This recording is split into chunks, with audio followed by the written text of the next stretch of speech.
Okay, Pedro, let's tell this one. May 26, 2013, 20 miles off the southern coast of Nigeria. A violent storm strikes the Atlantic, flipping a tugboat upside down and sending it to the ocean floor, 30 meters under the surface. And inside that boat was 29-year-old Harrison Okene. He was just a cook, wearing nothing but his boxers, sitting on a toilet actually, when the disaster struck.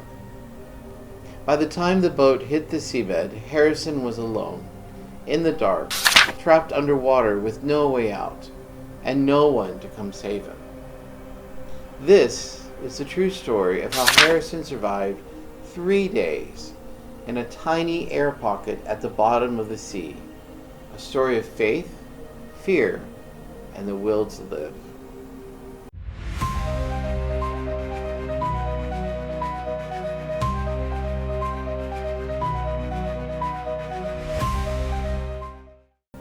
Hi guys, welcome back to Daniel Tells Stories, where we dive into the craziest true crime cases, survival stories, and unbelievable life mysteries from around the world.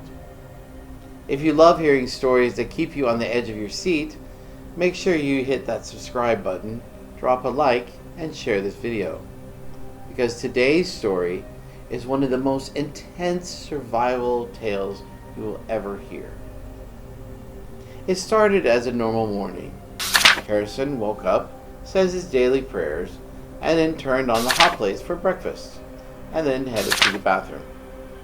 And then that's when the wave hit. The Jason Ford tugboat flipped upside down, the bathroom door jammed, and water rushed in.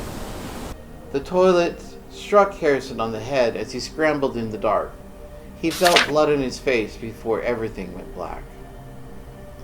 Within 2 minutes, the entire boat hit the seabed, 30 meters down.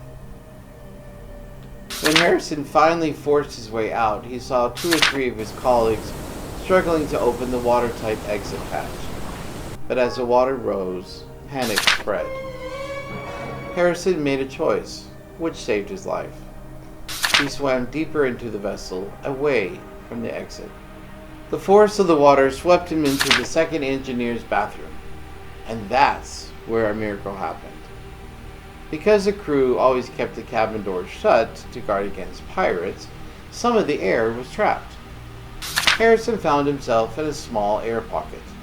He clung to the base of a wash basin, upside down, in the freezing black water. And unfortunately, from the darkness, he heard the screaming, the shouts, the cries for help, and then one by one, they were silent. He realized he might be the only one who was left alive. Instead of panicking, Harrison focused on surviving. He broke the bathroom vent, used a piece of metal to pry open the door, and swam into the second engineer's cabin, where he found 2 life jackets and torches. He kept one torch in his mouth and another in his boxers, and made repeated dives throughout the flooded corridors trying to reach the watertight hatch. But there was no air pocket outside. He almost got lost. He almost drowned. So he changed his strategy. He tore up clothes he found into strips, made them into a rope, and tied it to the cabin door. That rope became his lifeline.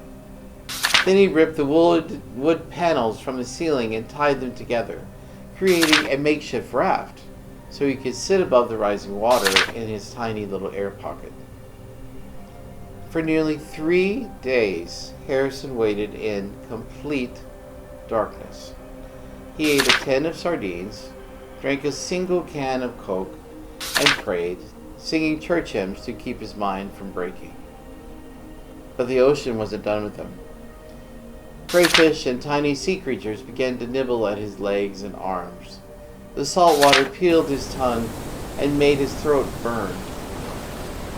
The water kept rising, and he could hear the ships passing far above him. And then, a sound. A metallic noise, close. A diver had arrived to mark the wreck for other ships. Harrison banged on the steel walls with all of his strength. At first, there's no response. Then, a light in the darkness.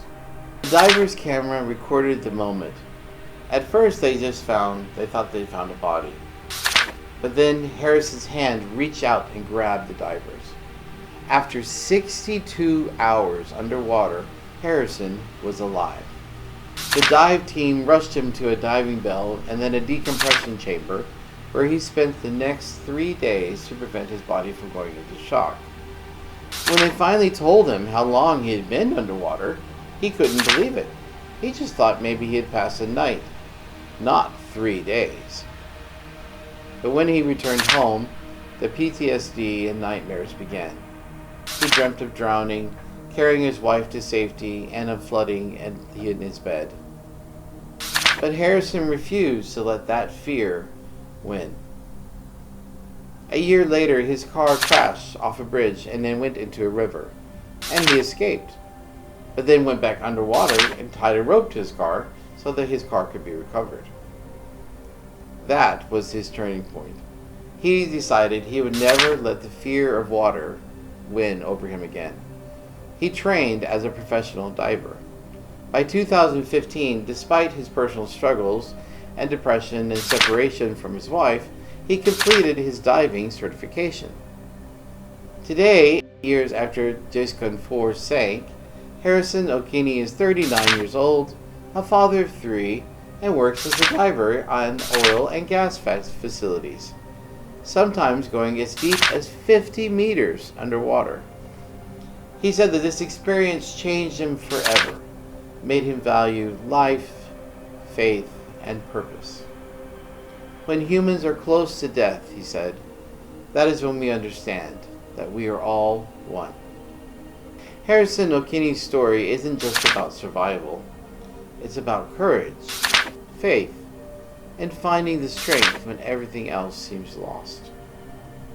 Would you have kept calm in the darkness for 3 days? Or would you have let the fear take over? Let me know in the comments. I do read every single one.